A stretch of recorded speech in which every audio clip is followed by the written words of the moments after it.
City স্টেশনের waiting রুমটা দেখো বন্ধুরা, দেখো কিরকম পরিষ্কার পরিচ্ছন্ন।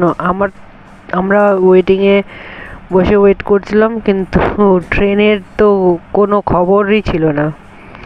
এতটা ট্রেন লেট ছিল যে কি বলবো।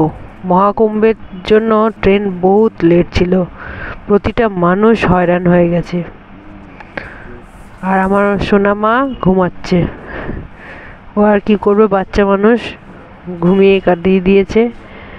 আর আমরা ওয়েটিং রুমে বসে ওয়েট করছিলাম। এবার ট্রেন আসবে, স্টেশনে চলে এসেছি। স্টেশনেই ছিলাম, এই আমাদের বগের সামনেই মানে যেখানে আমাদের S4-এ আমাদের সিট ছিল, S4-এ ওখানেই চলে এসেছি। ওখানে বসে ট্রেনের জন্য ওয়েট করছিলাম। রাত্রি বাজে 10টা 5 তখন।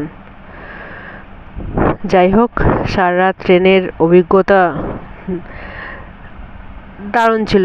এটা একটা মানে কি বলবো, যারা ফেস করেছো তারা তো বুঝতেই পারছো, আর যারা ফেস করোনি তারা কোনোদিন বুঝতে পারবে না এরকম ট্রেন লেটের কী যে সমস্যা হয়েছিল সারাদিন। তারপরে রাত্রিবেলা রাত্রের ট্রেনে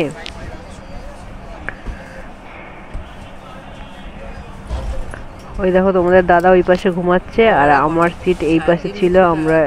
আমি আর আমার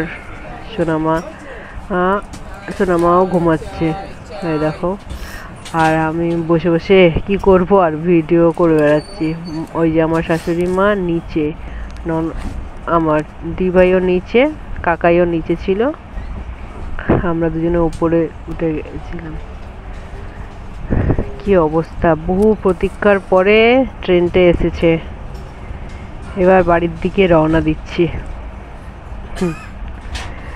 যাই হোক, পুরো ট্রেনটার ভিডিওটা দেখালাম তোমাদের। কি যে ক্লান্তি লাগছিল তোমাদের বলে বোঝানো যাবে না। যাই হোক, ভিডিওটা কেমন লাগলো কমেন্ট করো।